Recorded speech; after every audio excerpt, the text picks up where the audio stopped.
Shabbat Shalom, everyone. All right, so we are continuing in the occasional Tefillah Tips series that I've had a couple of different nutshell discussions on. We've talked about the concept of Baruch. We've talked about the concept of Melech and Malchuyot, of God's sovereignty. But I wanted to do something a little bit more tachlis today, a little bit more brass tacks, which is looking at a specific blessing. And it wasn't hard to decide which one I wanted to start with, because it's the one that we classically start with for the most classical example of tefillah, of prayer. In fact, it is such a classical example of prayer that in Hebrew, the Amidah is often just called ha-tefillah, the prayer, because everybody's going to know which one we're talking about. And the beginning of that prayer is called Avot. The beginning of that selection of prayers. There are, on the weekdays, 19 different blessings, and on Shabbat and holidays, most of them, there are 7 blessings. The first 3 blessings of every Amidah, whether it is a weekday or whether it is a holiday, whether it is in the morning, afternoon, or evening, are always the same. There are 3 blessings that are always the same. There is the Avot, there is the Givurot, and there is the Kedusha, whether it's the communal one or the private one. And then the last 3 blessings are also the same. And the middle changes depending upon weekdays and holidays. But we want to look at just that very first one. Yes, you in the back.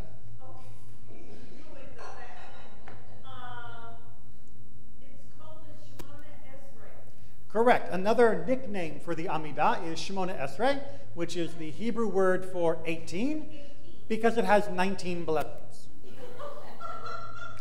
We will talk about that when we talk about the weekday structure of the Amidah.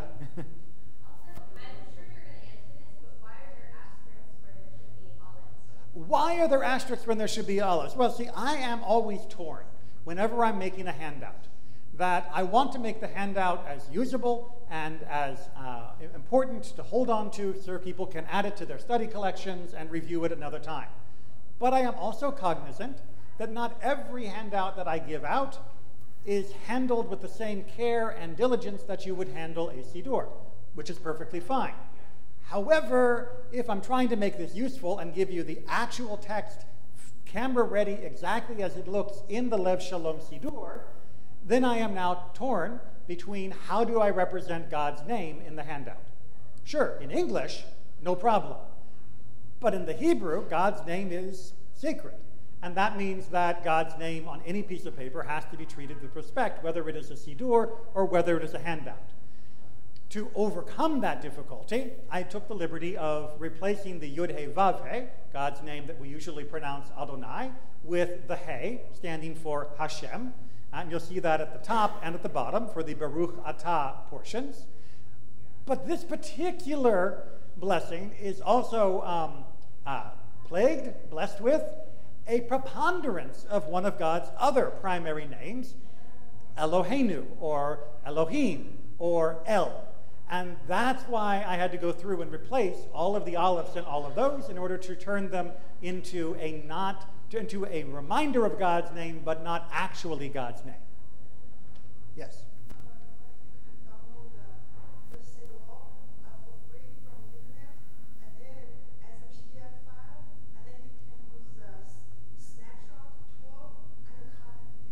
That is exactly what I did. So, as Julia is pointing out, if you need a copy of the Siddur, you can get a PDF, and I'm happy to help you with that if you're not internet savvy to find it on your own. And in fact, that's what I did, is I took the PDF, which is a lot cleaner than what it would be if I were to photocopy it on our machine, and that's how I made the basic copy here. Okay, so a few more of the apparatus on the page. You'll notice that I've got some numbers in boxes. Those numbers correspond to the commentary or quotations that are found elsewhere on the front and back, so that you can see kind of the footnotes for the different elements of the blessing. And that is sort of going to lead me into the basic structure of what I want to get out of today. Because we could talk about just the Avot for the next 6 weeks, and we wouldn't be done with talking about all of the ideas and the spirituality behind the many, many different layers that are found within it. But, you know, you have to balance, and I'd like to cover other things as well, so we're just going to be touching the surface. And the surface that I wanted to work on for today was showing you that the tefillot, the prayers that are found most classically in Jewish liturgy, the ones that make up the heart and soul of the Siddur, are primarily made up of reworked quotes from Tanakh. That although the rabbis were very creative, they were creative while, to use the musical term, riffing on the classical themes found in Torah, in the Nevi'im, the prophets, and Ketuvim, and in the writings. So they were slightly hesitant to just freeform say things all on their own. They very much grounded the construction of the prayers as we now know them by taking from the sources that would have been universally known. Now this has a couple of advantages. One of them is that it shows that what the rabbis are talking about is not like their own weird ideas, that these are grounded in the historical context of our people, and they are continuing that process. Two, it made it easier for people to actually remember what was going on. Prior to the printing press, most people did not own a Siddur. Most people had learned the prayers. Prior to even that time period, it was in fact commonplace, if not recommended, for people to extemporaneously compose the tefillah based around the guidelines of the sages, but not a verbatim recounting of the actual text. So Avot would be around certain themes, and then you would just freeform it, right? It was like, you know, a rap battle. You would just wing it around those themes. You would know how to start, you would know how to finish, you would know what topics you were supposed to touch on, and you just go for it. Well, obviously for some people that's great. For some others of us who are not great at free composing prayer and making sure we work everything in, the rabbis would suggest certain phrases and certain concepts that could be woven in a more reliable and easily remembered fashion. Since most people knew much of the Tanakh, or at least the famous bits, having these as your anchor points meant it was much easier to navigate your way through a prayer somewhat spontaneously without completely losing your track. So, with that in mind, let's talk about this prayer. We're going to start off by just going through the English so that we all know what's the content here. For those of you that have not yet recognized it, I know that music is sometimes a better touchstone. This is the prayer that we do at the beginning of the Shachrit Amidah or the beginning of the Musaf Amidah with the blessing, Baruch atah Adonai, Eloheinu, Velohei Avoteinu, Elohei Avraham, Elohei Yitzchak, Velohei Yaakov. Sound familiar to most of us here? Excellent. Good. It is so familiar that I bet that many of you have not looked at a translation for quite some time, and I also know that not everyone's Hebrew is up to snuff to be able to be actively translating while trying to sing. So let's take a look at that translation. Baruch atah Adonai, as we talked about in our Baruch class, this is very difficult to translate, so Lev Shalem doesn't bother. Our God and God of our ancestors, God of Abraham, God of Isaac, God of Jacob, God of Sarah, God of Rebekah, God of Rachel, and God of Leah. All right, before we get any further, who is the first person mentioned as being in relationship with God?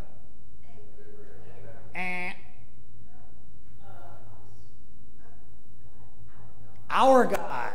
That's my trick question. And everyone always falls for it. No.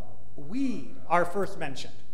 Right? So Avot literally means ancestors. If you want to be hyper-gender specific, it can mean fathers. But since in a plural noun in Hebrew that includes both men and women, it defaults to the masculine form.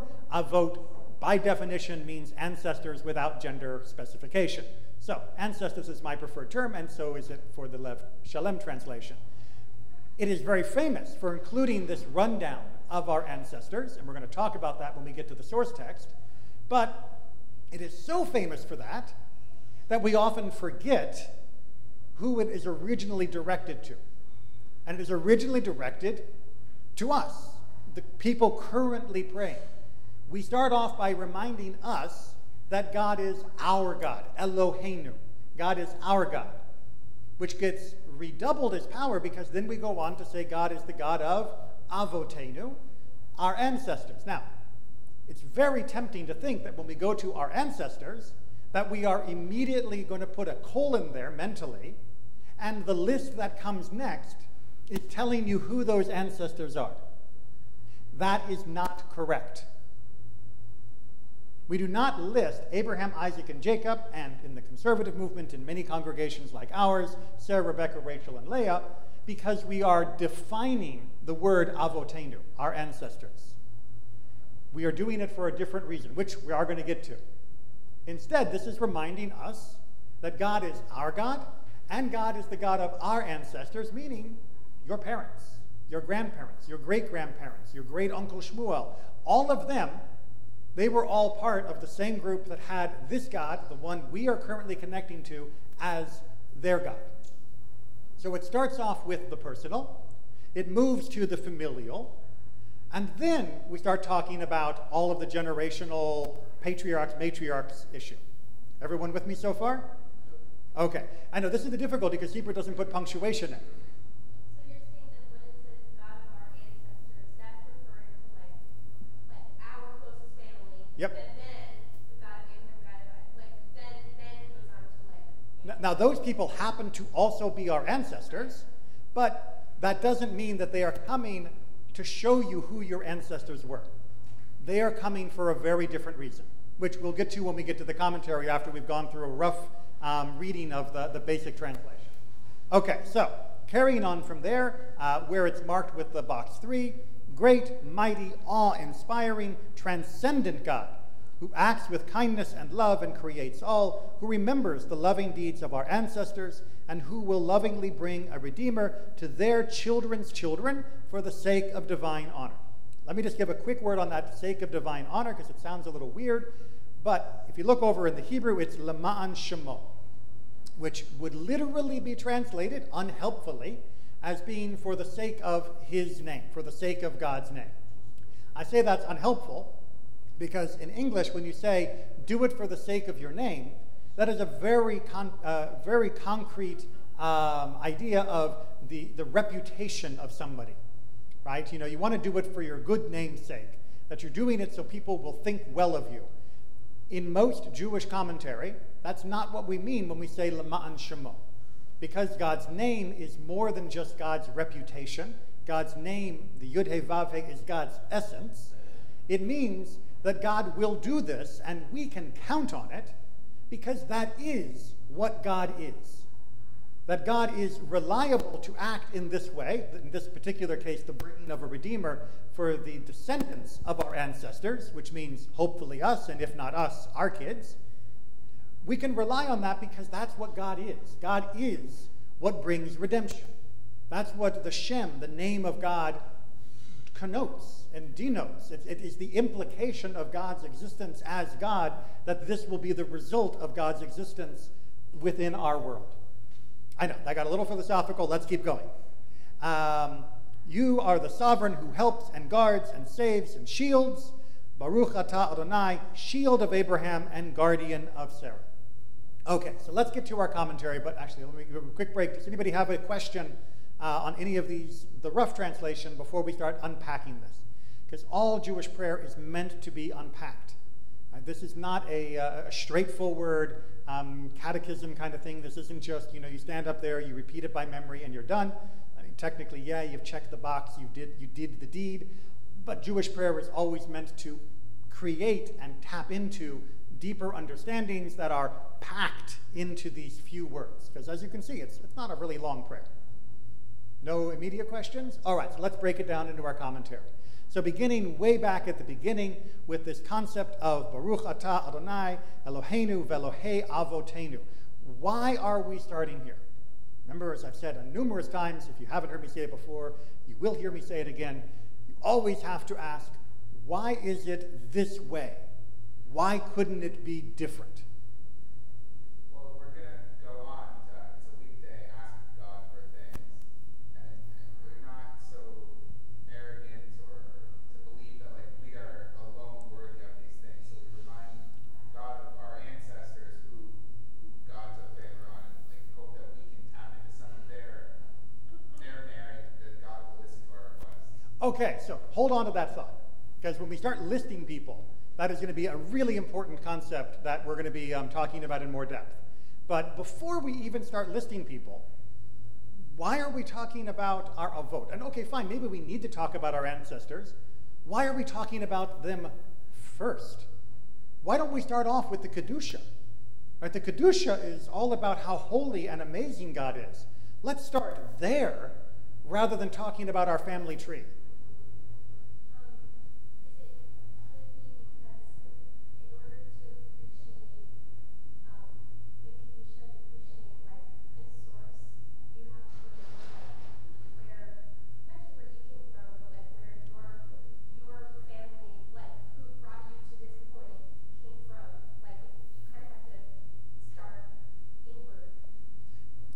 Exactly right, because in Judaism, the relationship to God is a process.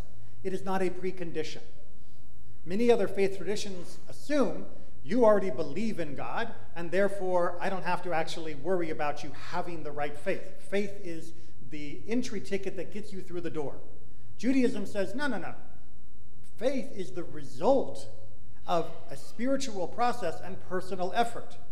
And we have to work our way through that. We don't start with the Kedusha because that's too tall of an order. Even on a regular day, even if you've done it 1,000 times for the rest of your year, you still need daily to be pulled into that place of Kedusha. You can't just expect a person to start off with the highest of concepts. You have to start off with what is most personal, that internal, so that they can then open themselves to the ideas that will eventually allow them to soar up into the heights of heaven, which is what the Kedusha talks about. And the way we're going to start off is with the ultimate, intimate, personal connection to our family. Right? That is our first step in. Yes?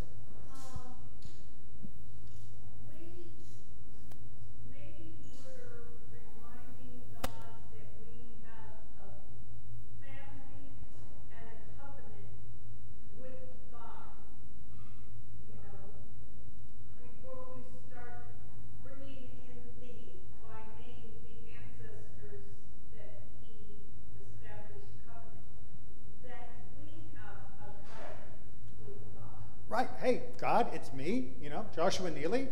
I stand in covenantal relationship with you as my ancestors did before me. So we are simultaneously putting ourselves in that place, and we are simultaneously reminding ourselves and God that we're not alone, which is incredibly important and powerful. And unfortunately, again, you'll hear me say this a lot when we do our prayers, we often just sort of rush through this whole idea. And we don't let the ideas flash just even for an instant across our mind. Eloheinu, I am standing in front of God.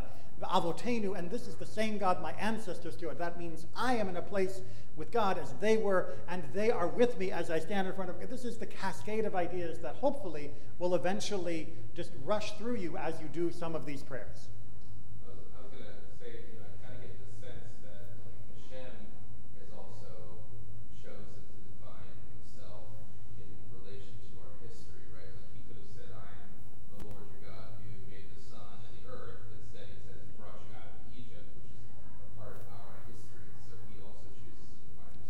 Absolutely. One of the main descriptions of God is in relationship to us, the Exodus from Egypt. And you will note he does talk about creativity in God's creation aspect in this prayer later on.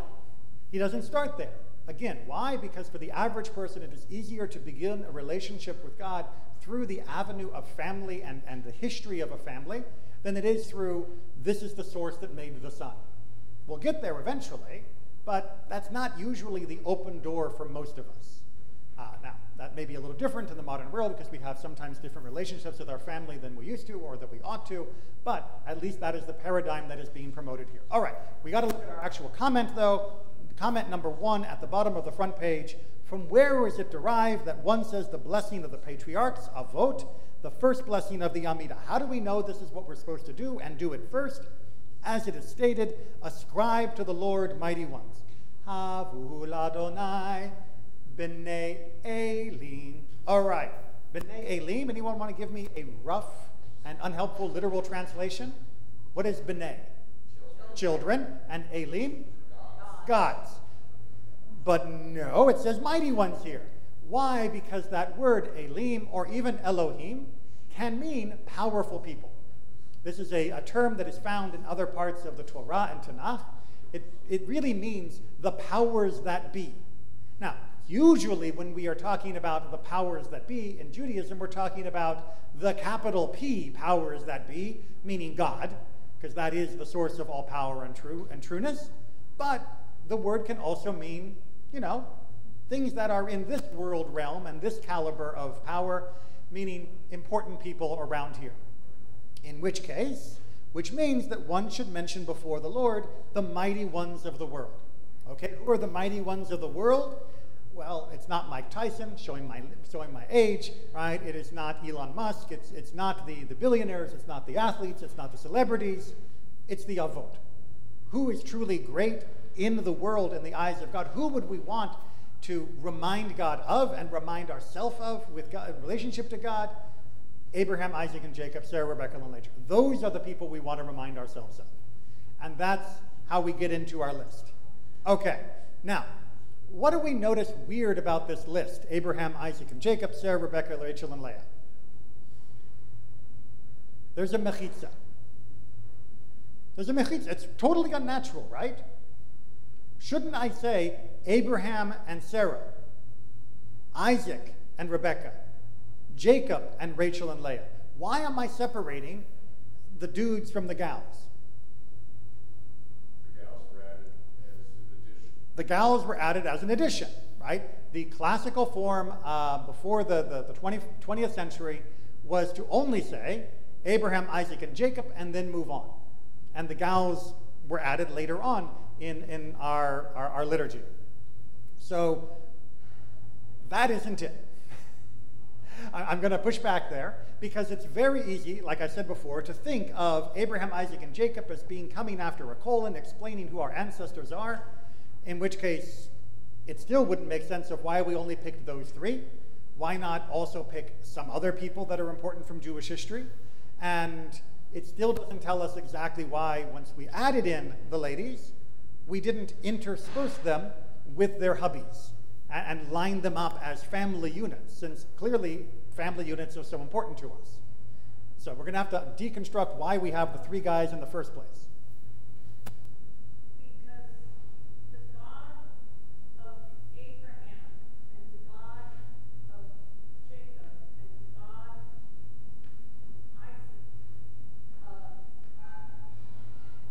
reaffirm the tradition of interpersonal relationship with God. All right, so the language of Elohei Avraham, Elohei Yitzchak, Elohei Yaakov, the God of Abraham, the God of Isaac, the God of Jacob, is reminding us, because it wasn't written the God of Abraham, Isaac, and Jacob, that each one of them had a personal relationship with God.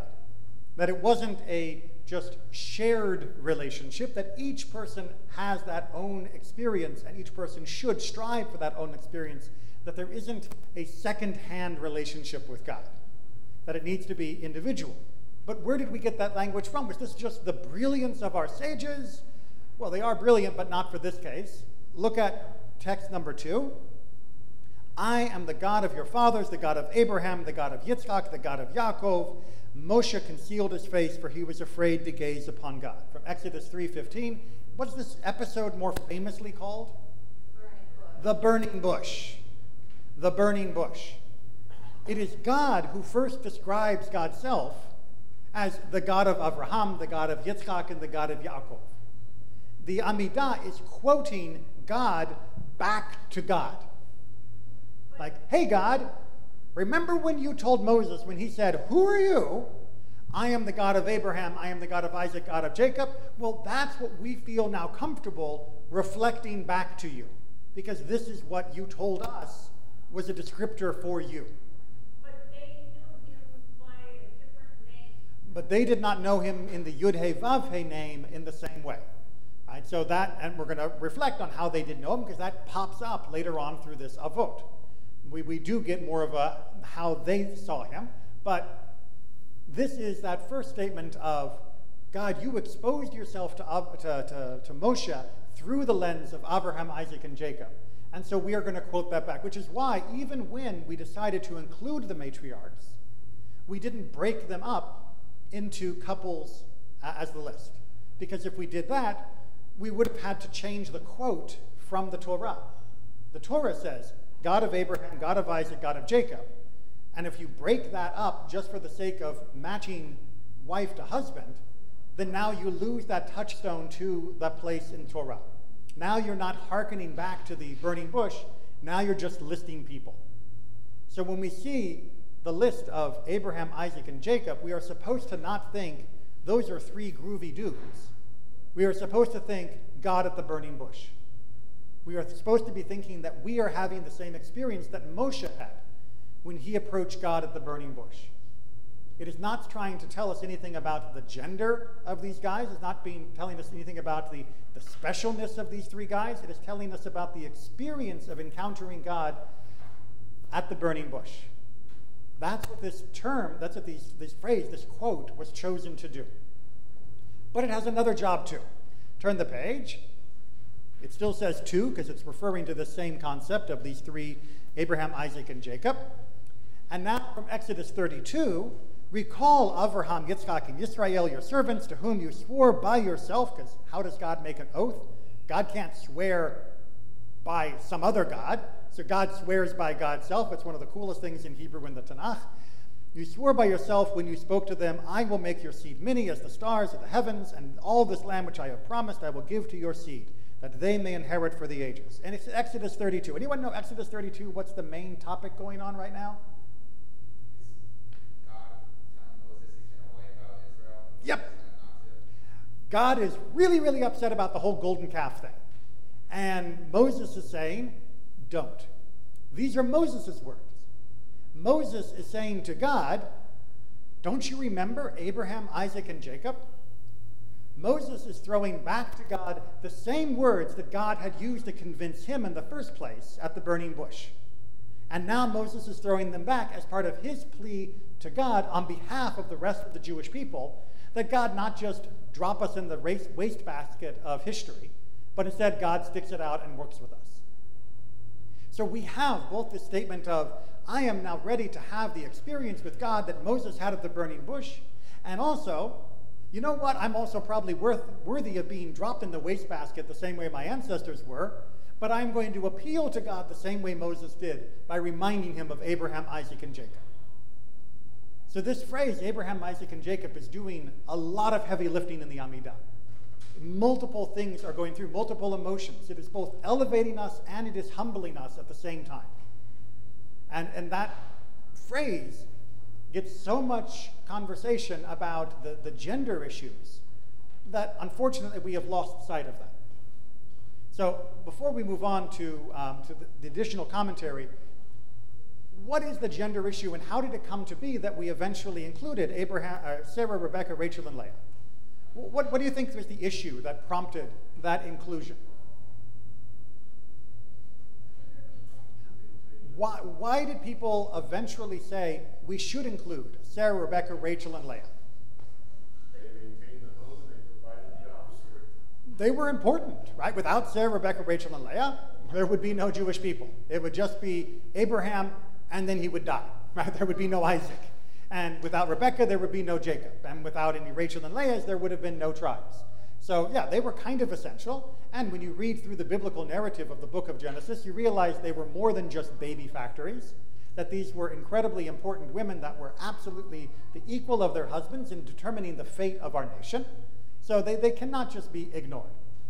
Okay. And also, according to the Jewish definition about this Jew, that's the mother is the Jew. And the mother is determinant in the matrilineal line of who is a Jewish person or not, barring conversion. You know, if your mother ain't Jewish, you're not Jewish. So there is another incredible role for women there. Is this also added around the time when female shipmate divorce was allowed? Bing, bing, bing.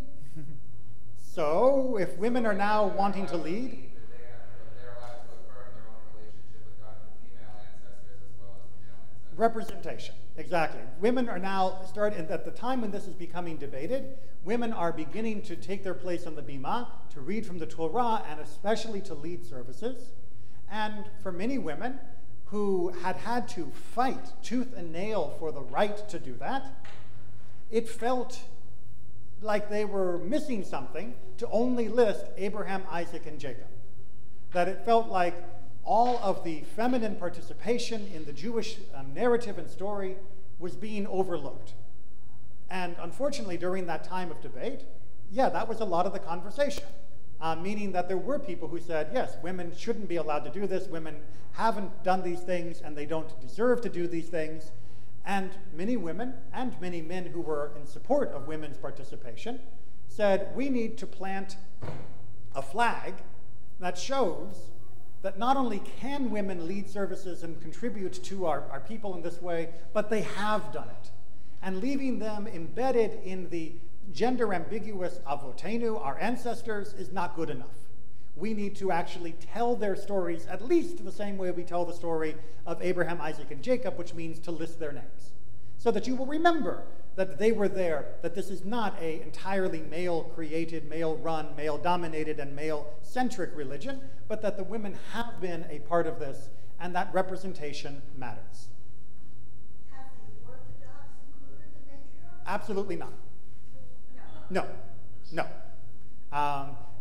There's a long discussion about what can and can't change within tefillah. Almost everybody would argue that this particular element can. The end phrase, where we get to the Magen Avraham, that's a little bit more hotly contested even in the conservative movement. But changing the middle, well, like I said at the beginning, this used to be spontaneous in any way.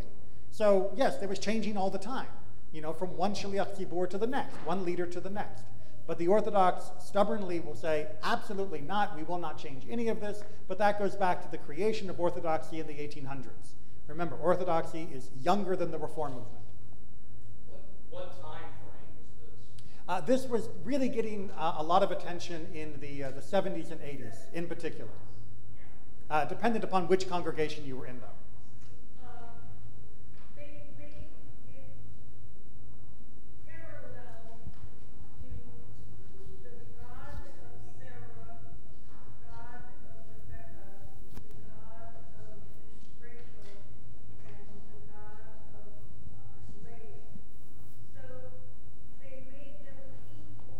Exactly right. When they chose to include them, they didn't just tack them on. They made it a perfect parallel to the language of the God of Abraham, the God of Sarah, the God of Isaac, the God of Rebekah. Women had the same personal relationship with God as the patriarchs. Exactly, so that we would know that the women, the matriarchs, had the same individual relationship. They were not experiencing God only as an appendage of their husband, but they were also in that connection. And the stories of Bereshit, of Genesis, bear that out. Absolutely. Don't the sages say that when God made Adam, he made him both male and female, and he split into separate male and female, so if you only include male, you're only including half what the original human was supposed to be? So we can get into the general concept of women representation and equality, going all the way back to the first chapter of Genesis, where it says God made them, male and female, that it sounds both plural as well as singular. And indeed, there is a midrash that says that the first Adam, the very, very first proto-human, was both male and female, and then was bifurcated into two separate entities to become the male and female genders that are more commonly known now. And indeed, there is a big push to include all of this. However, I would like to argue that as important as inclusion and representation is, we need to make sure that we don't only think of Sarah, Rebecca, Rachel, and Leah, Abraham, Isaac, and Jacob as being there as representative of their respective genders and roles within the people. We need to think of them through the lens of what the Amidah is trying to do, which is your individual personal relationship with God. That you are supposed to find a connection to God like Abraham had, like Sarah had, like any of these people had. You too this is supposed to be your God. And it's not just about, yay, representation, job accomplished, mission accomplished. It is supposed to be representation, great. Now, how am I finding a relationship to God? As whoever you are, whether you are male, female, or other, this is supposed to be the entry point. It is not supposed to be mission accomplished because we happen to make a long list. So we need to make sure that we don't settle for an inadequate purpose to the inclusion of Sarah, Rebecca, Rachel, and Leah, that we see them as being that entry point for the same type of conversation that men were supposed to be having, and women, through the Amidah for all time. So let's not get too caught up on the fact that we've added a bunch of names, and instead recognize what were the names supposed to inspire in us in the first place. Okay, we're going to run out of time if we don't push forward, but if you look back on the first page and we see where the label 3 is, I am trying to point out Ha'el, Hagadol, Hagibur, V'Hanorah, right? That this is the God that is great, mighty, and awe-inspiring. Well, those 3 words are not chosen at random. If we look on the back on text 3, for Adonai your God, he is the God of gods, the Lord of lords, the God great, powerful, and awe-inspiring. Slightly different translations. Ha'el, Hagadol, Hagibor, V'Hanorah. He who lifts up no face in favor and takes no bribe, provides justice for the orphan and widow, and loves the sojourner by giving him food and clothing. Now, you can't put all of the full quote for all these different pieces and still have the Amidah be something that could be easily memorized and recited within only a few minutes' time. We have the Ha'el, Hagadol, Hagibor, V'Hanorah, and you are supposed to know the rest of the quote. And when you think of God is the mighty and awesome and incredible God, you are supposed to continue in your mind, because God is not corrupt. God is not corruptible like a human judge. God will always be there for the weak. God will stand by the orphan and the widow and the stranger. That is what you are supposed to remember. It is not about, woo, God is mighty. It is, God is mightier than anything you possibly know as a human, and yet also more honest and trustworthy and dependable than anything you know as a human. Because God is there with everyone, unlike the human high and mighty, who tend to be, only hanging out with other high and mighty humans. And that phrase is not just there to buff God's shine and give him a better, resume. It is there to actually make God accessible. Despite it being God is great and mighty and awe-inspiring, it is supposed to mean, and yet God is more relatable, connectable to me than the king in his palace in a flesh and blood king would be. But that gets lost if you don't know the rest of the quote. Otherwise you think, wow, God is great, which you should think, but you forget the second half, and yet he cares about me. The same way he cared about Abraham, Isaac, and Jacob, Sarah, Rebecca, Rachel, and Leah, and all of my ancestors. God is this most amazing, powerful thing, and yet God also cares about me and the very bottom of the social hierarchy. And of course, maybe I should do that too.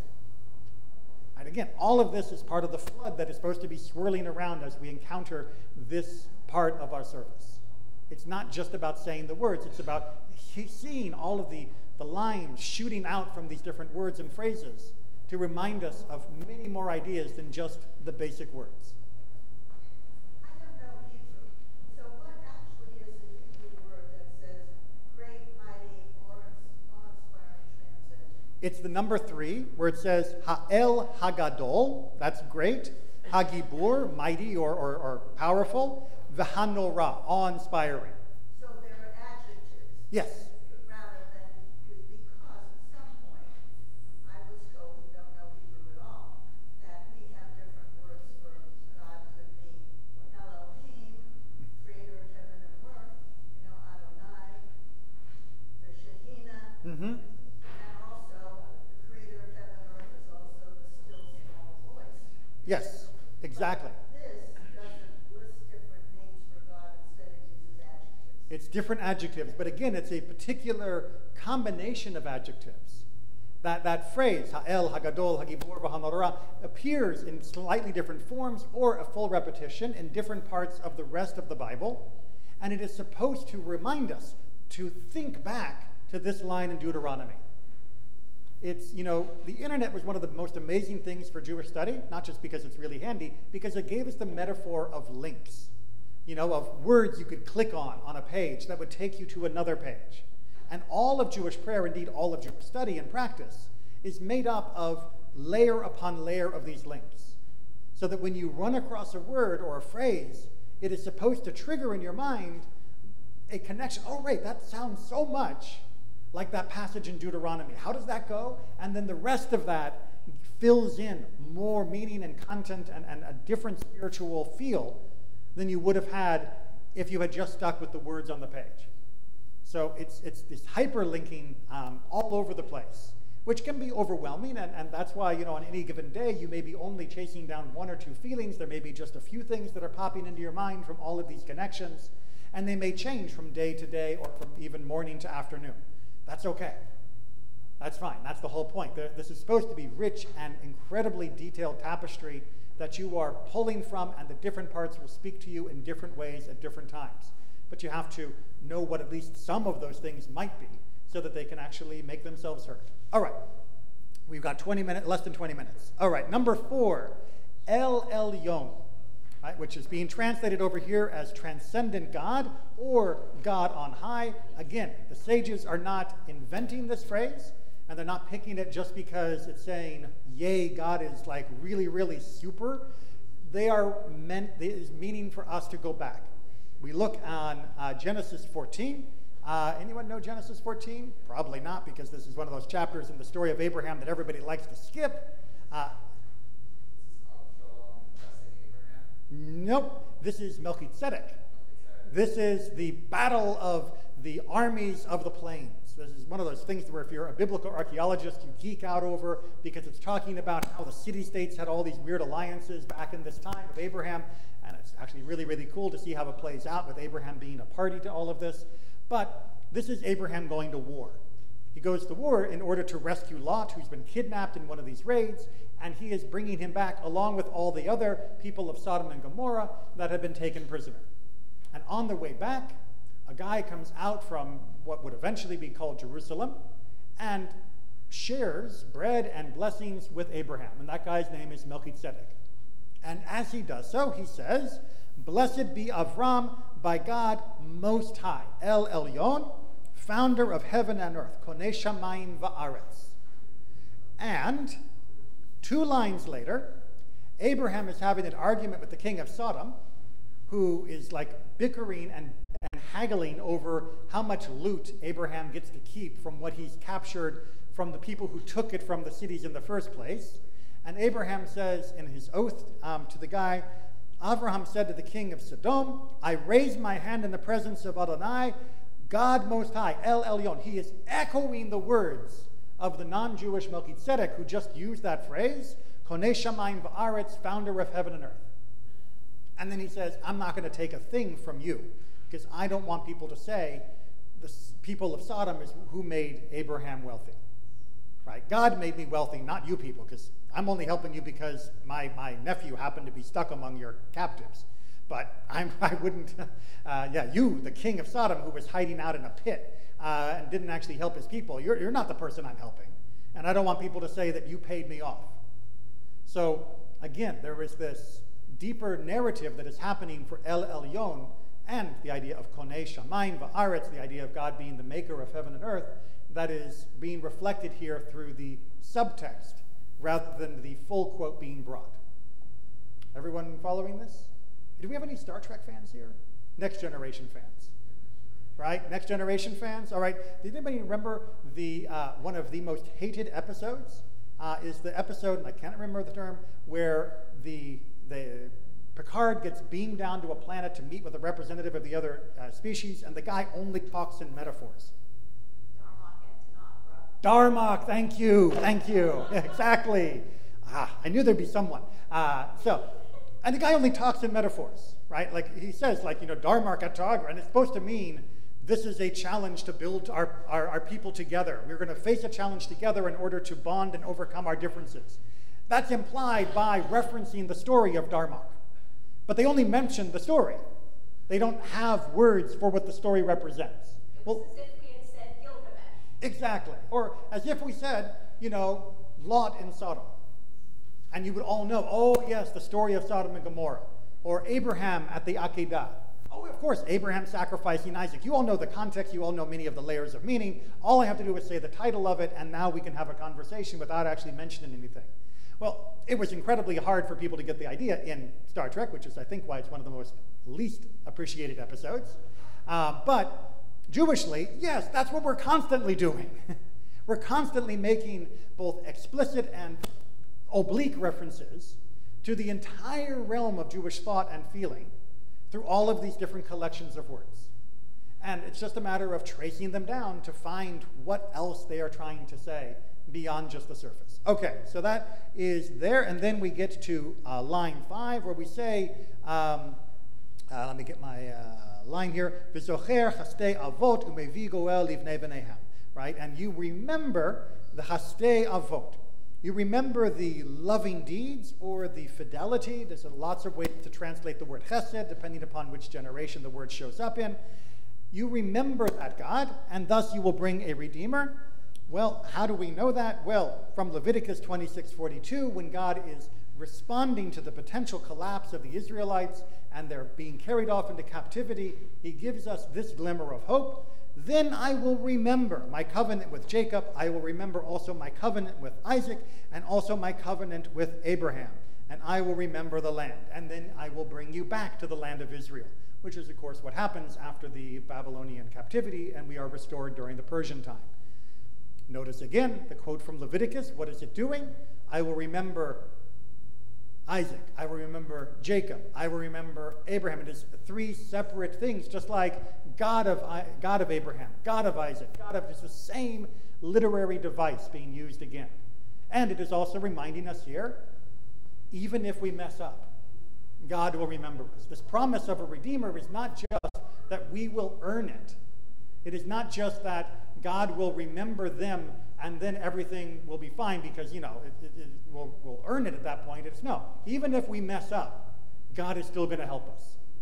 So to go back to Zeb's earlier idea of the zechut, of relying upon the merit of our ancestors, this is coming through very clear here if you know the rest of the passage, which is that God is not going to give up on us because that would be a betrayal of Abraham, Isaac, and Jacob, Sarah, Rebekah, Rachel, and Leah. And that we should then take heart that no matter how unworthy you might feel, God does not consider you unworthy. God is still there for you the same way he was there for them.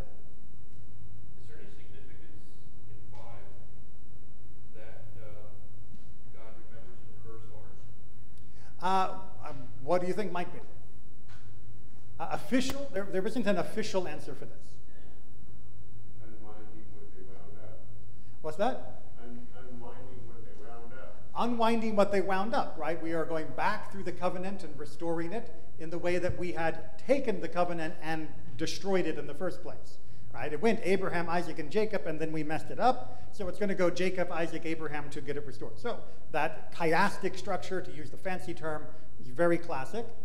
Also, Jacob would have been the more proximate to the average person, feeling a connection to B'nai Yisrael, to the children of Israel. Remember, that's the nickname for Jacob. That would have been the standard identity, even more than being the children of Isaac, and even more than being the children of Abraham. So, again, starting perhaps with what people knew in order to get them to see the bigger pattern. So there's lots of different ways we can take that, but I don't know of an official explanation for why it's reversed. But that's a great thing to track down. Okay, 10 minutes left. Let's get to our end. Magen Avraham. Did it ever strike you as weird that this blessing would finish with, 1, just Abraham, rather than all of them, and 2, using the phrase shield? I mean, what kind of concept is that? God is the shield of Abraham. I mean, we started off with God is the God of Abraham. Why don't we finish with God is the God of Abraham? And again, like I said, why are we finishing off with only Abraham at all? Why not doing, the whole collective?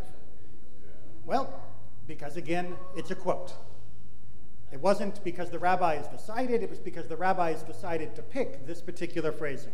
So we go to Genesis 15, And after these events, Adonai's word came to Avram in a vision, "Be not afraid, Avram, I am a delivering shield to you. Your reward is exceedingly great." So this is that section where God is trying to reassure Abraham after he's had this vision, the oath between the parts, as it's called. It's a very surreal section in Abraham's journey. And God is saying, don't worry, it'll work out because I will be your shield. So, if God chose to describe God's self as Abraham's shield, is there a better term we could possibly use? Of course not. We'll use God's words because, well, I mean, come on, he's a better author than any of us. So just to make sure I understand, when it says Adonai's word came to Avram in a vision, was where he's like the quote, was that Adonai talking to Abraham in the vision, or was that, did Abraham have like a troubling vision and then afterwards God was like, don't worry, it's gonna be fine? Yes. So, yes, it depends on exactly where you are on a certain philosophical debate of did our ancestors, apart from Moses, have a relationship with God that was in the waking physical world, or was their relationship with God only through vision and metaphor that was unlike the clarity that Moses had? Now, I happen to be in the Maimonidean camp, which says, apart from Moses, everyone else had visions. That no one was just chatting to God the way we're talking right now. Moses had that kind of relationship. No one else did. That's why Moses got to write the Torah and no one else did. But that is a point of debate.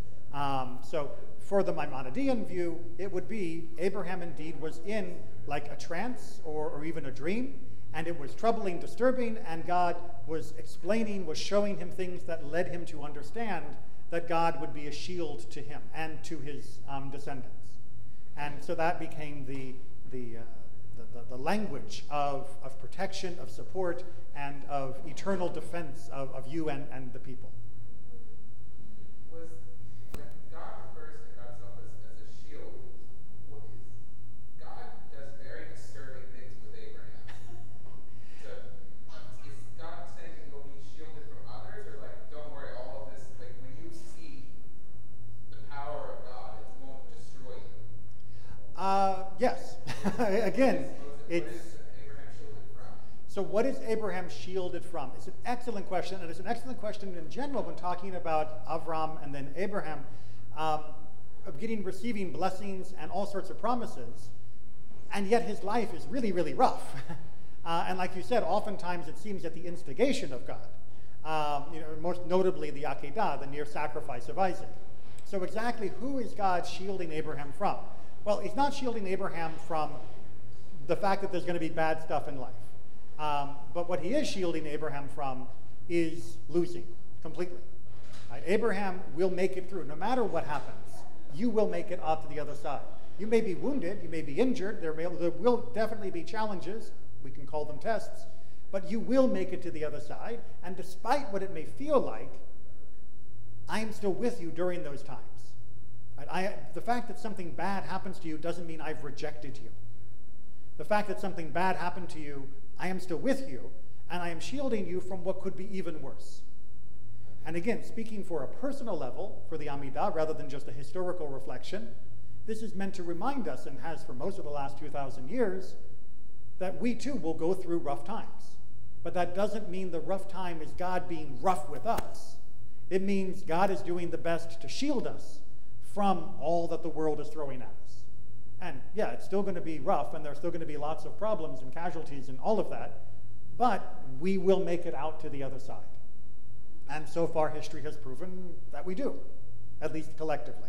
Does that kind of play into the famous question, why do bad things happen to good people? Absolutely, absolutely. The basic question of why do bad things happen to good people, and also the Jewish question of why do good things happen to bad people, which we find equally disturbing, is absolutely wrapped up in all of this.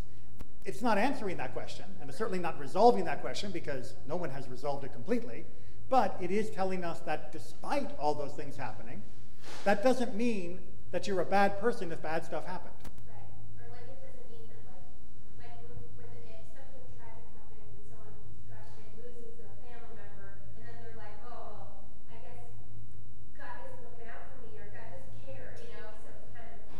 trying to say, yes, God does. That doesn't mean that you being cared for by God does not mean that you will be spared all of the worst things that can happen in life. Look at Abraham and all of our other patriarchs. All of them went through terrible times. Indeed, I would say that for many of them, they had a harder life than most of us have. And yet, they had a closeness and a blessing from God that, the rest of us would be very eager to have. But that did not spare them from all the challenges. Okay, it seems to me the shield of Abraham is a spiritual shield. Mm-hmm. But the shield that we use, a symbol of our people, is the shield of David, which is an actual shield used in war. So as a Jewish people and as a concept, even though we're looking back in our Amidah to spirituality, we seem to be a pragmatic people who are saying, if you really want a shield, look to David's. Beautifully put together, Barbara, although I'm just going to tweak the end. So for those of you that couldn't hear all of that, especially for those of you on the live stream, she was pointing out that we have the shield of Abraham, but we also have the Magen David, the shield of David. And Abraham's shield may have been very vision and mystical and spiritual, whereas David's shield, although not actually a historical thing, but certainly that's the way it's felt, is the actual shield of you're in the front lines in battle, and a very pragmatic thing. I would not say that it replaces, it complements. And in Judaism in general, we believe in the spiritual, the visionary, the transcendent, and we also pick up a shield, a physical shield. We never rely on just faith healing or God's going to carry us through the battle, and that means I don't have to fight. We say God will carry us through the battle, God's going to help me with my illness, and I'm going to the doctor, and I'm picking up a shield and spear and doing what I need to do. That God will help me through the vehicle of this world, and that is part of the spiritual protection that is being discussed here. They're not opposites, they are complementary in Jewish thought. All right, I just want to get the last little bit up before my camera turns off. So let's just talk from both beginning to end. Why are we talking about all of these people in the first place? Rabbi Shimon ben Lakish said, with regard to God's blessing of Abraham, and I will make you a great nation, and I will bless you, and I will make your name great, and you will be a blessing. Very, very famous description when God first appoints Abraham through Lech Lecha to be this incredible relationship that eventually unfolds. Okay, let's, in typical Midrashic fashion, deconstruct that sentence, break it apart. And I will make you a great nation. What does that mean? This is fulfilled in the opening of the first blessing of the Amidah. As Jews say, God of Abraham. We are the proof that God fulfilled his promise to Abraham because we're still here. We are still a great nation. And therefore, check mark for God, he did what he promised to Abraham. And I will bless you. This is fulfilled when they say, God of Isaac, as it is a blessing for a father when the name of his son is eternalized. God blessed Abraham by giving him Isaac, who was a worthy and noble person. And we know that because we still remember Isaac as being a worthy and noble person. Check mark again for God. And I will make your name great. This is fulfilled when they say, God of Jacob, because it is through Jacob that we have the tribes, that became the full nation, that became the incredible magnificence of the height of the Jewish people. Okay, so 1, 2, 3, all those names are part of fulfilling the blessing that came with Lech Lecha. But one might have thought that Jews should conclude the first blessing of the Amidah prayer with the names of all the forefathers. We should have said, Elohei Avraham, Yitzhak, Yaakov, for all three at our final line, but we don't. Therefore, the verse says, and you will be a blessing.